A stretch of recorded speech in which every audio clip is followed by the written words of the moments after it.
मांग संख्या 17 कारागृह। सभापति महोदय, भ्रष्टाचार के संबंध में मेरा ये निवेदन है कि भ्रष्टाचार करवाने में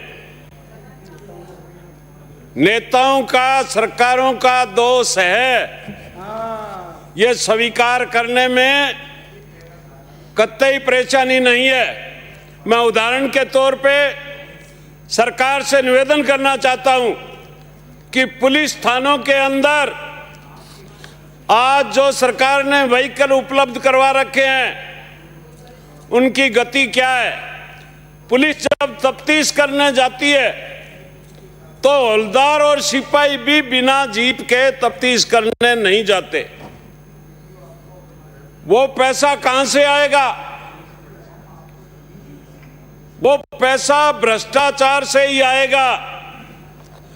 अगर वाकई में ही पुलिस थानों में भ्रष्टाचार बंद करना है तो एक तो जो दलाल है, भ्रष्टाचार यूं नहीं होता, ये एंटी करप्शन तो हर टाइम दिनेश एमएम अधिकारी ऐसे नहीं हो सकते।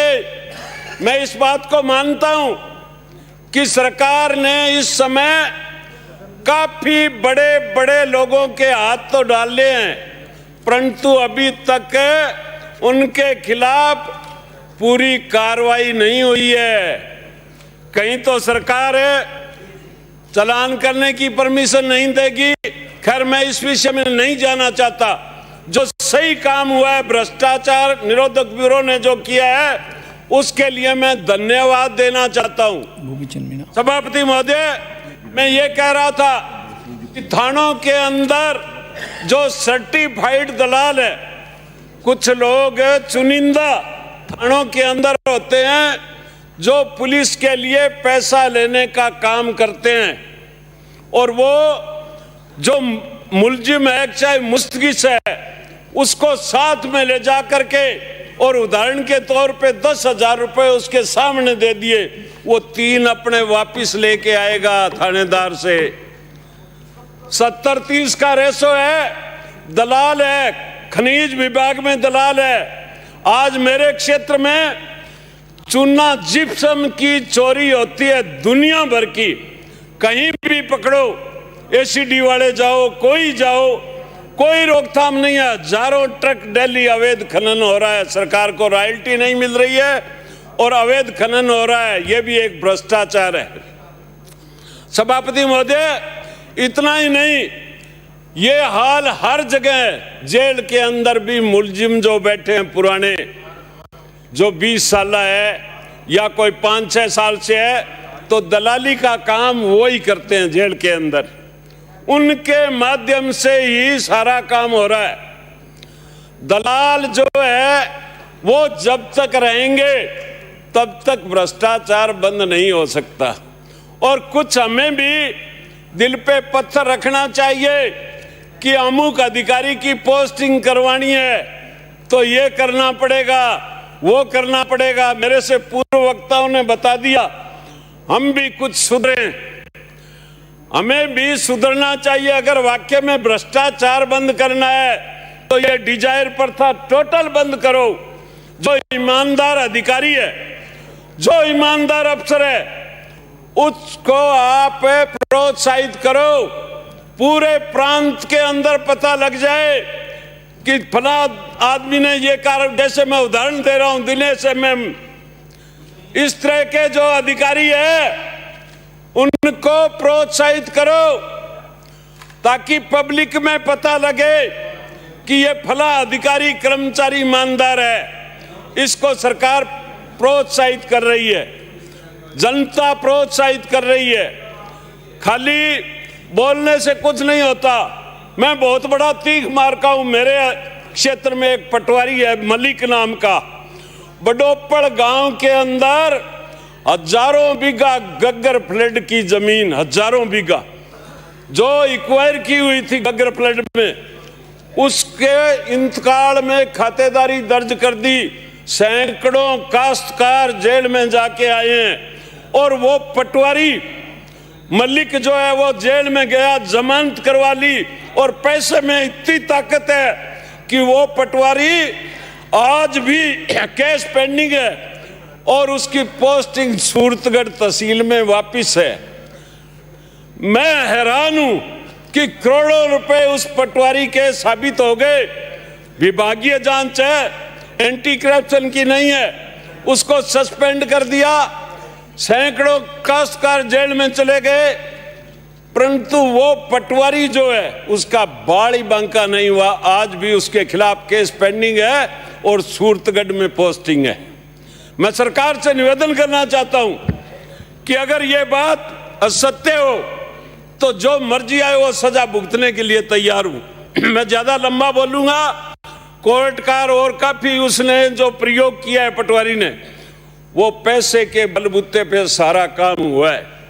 भ्रष्टाचार क्यों नहीं करेंगे लोग?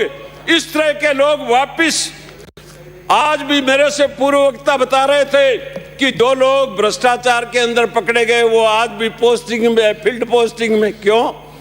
उनको तो दोबारा देखनी नहीं चाहिए वो जगह। तो मैं सरकार से यह निवेदन करना चाहता हूं कि वाकई में भ्रष्टाचार के खिलाफ है।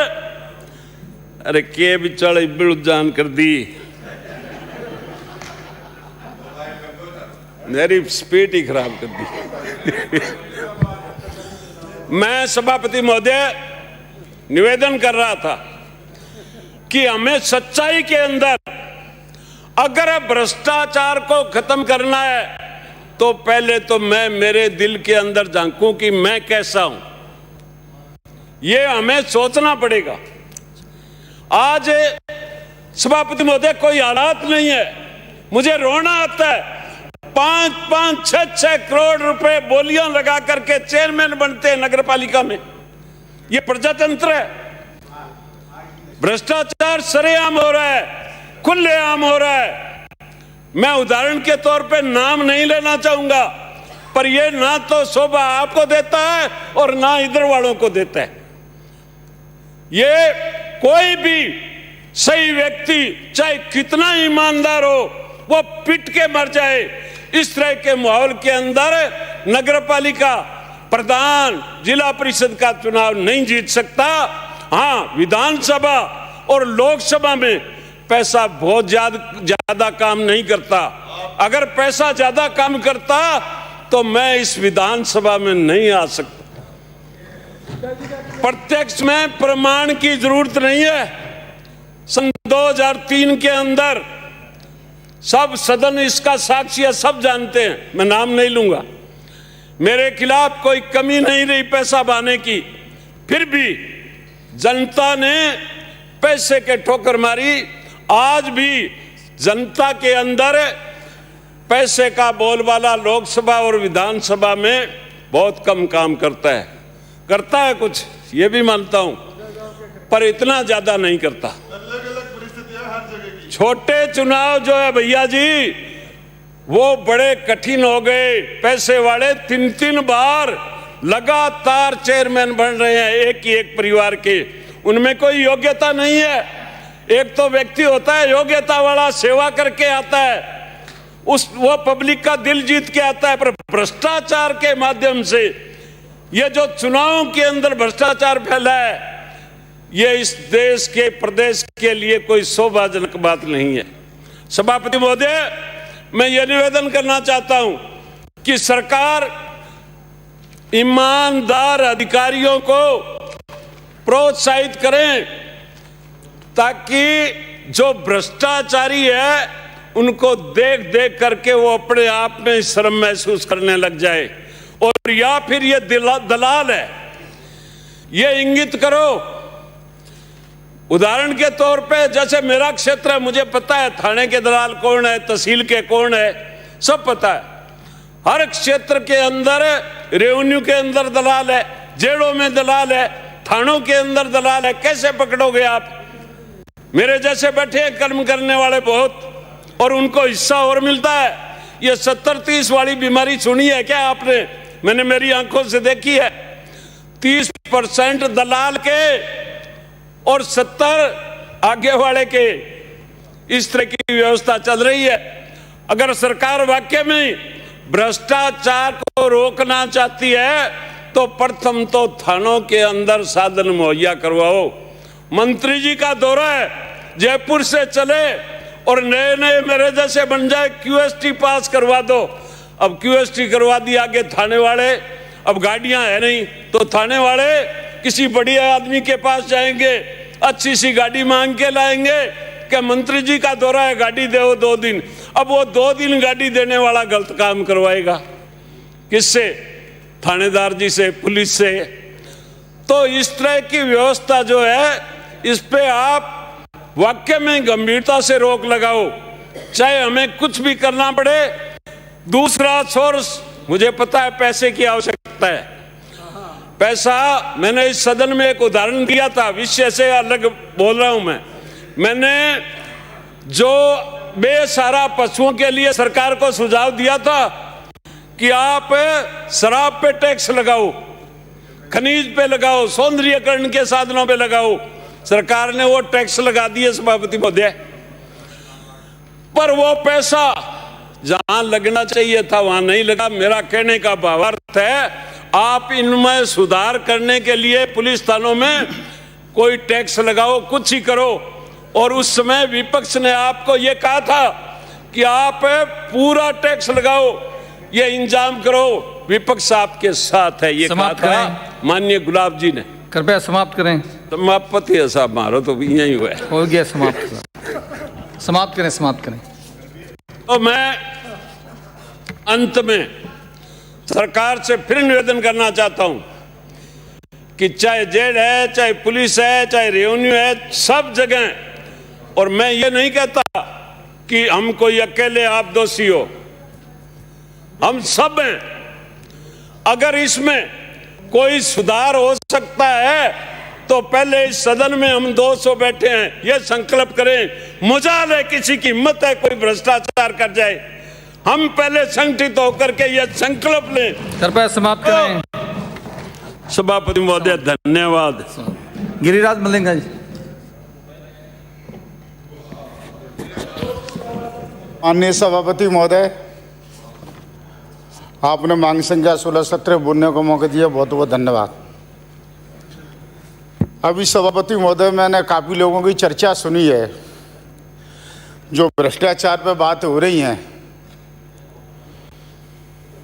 एसीबी ने काफ़ी अच्छे काम किए, ये भी नहीं कह सकते कि सभी खराब किए, पर कुछ काम ऐसे कर देते हैं